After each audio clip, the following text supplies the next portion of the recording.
Сәлем қыздар, бүгін осындай қуырылған керемет тұшпараның рецептісімен бөлісетін боламын. Видеоны соңына дейін қарап жасап көріңіздер. Міндетті түрде сіздердің көңілдеріңізден шығатынына сенімдімін. Ең алдымен қамырын жасап алуымыз қажет. Ол үшін суға сүт құямыз, комната температурасындағы сары май, 2 жұмыртқа, қопсытқыш, яғни разрыхлитель, болмаса сода. Содан кейін тұз салып, барлығын біріктіріп араластырамыз. Одан соң үстіне ұнын саламыз. Ұнды мен 2-ге бөліп, жарты-жартыдан салдым. Ұнды жақсылап елеп болғаннан кейін 30 минутқа бір шетке қақпағын жауып қойып қоямыз.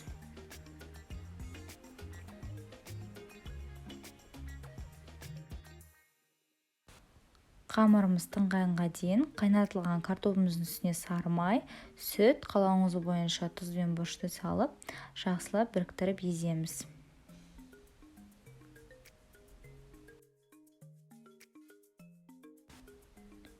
Отыз минут өткеннен кейін қамырымызды алып, тура 2-ге бөліп, екеуін де осылай илеп дайындап қоямыз. Оны да 5 минутқа қақпағын жауып қоямыз. Енді қамырымызды илейміз әдеттегідей. Жайған уақытта кәдімгі етке жайып жүрген қамырдан қарағанда кішкене қалың болуы қажет. Қамырларды осылай бір-біріне біріктіреміз. Тұшпараның размері осыған байланысты. Егер де үлкенірек қылып жасағыңыз келсе 9 сантиметрден екі жағын 9-9 жасасаңыз болады. Видеода мен 5-5 сантиметр қылып жасадым.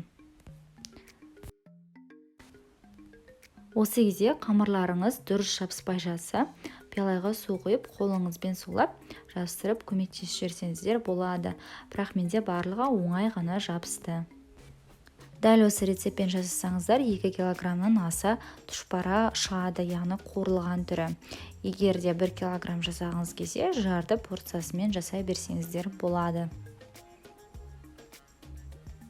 Дайын болған тұшпараларымызды осылай шетке алып қоямыз. Ыдысымызды майымызды қыздырып, қызған уақытта 5-6 данадан штуктан салып қуырып аламыз. Қуырған кезде осылай әрдайым араластырып тұруы қажет, барлық жағы қызару үшін. Неге өте әдемі болып шықты. Шет жақтары қытырлақ болады, ортасы жұмсақ, өте дәмді және желімтал. Осындай қуырылған тұшпаралар сізге ұнайды деп ойлаймын. Егер видеомда сіздерге ұнап жатса, рецептімде ұнап жатса, маған лайк басып, каналыма тіркелуді ұмытпаңыздар.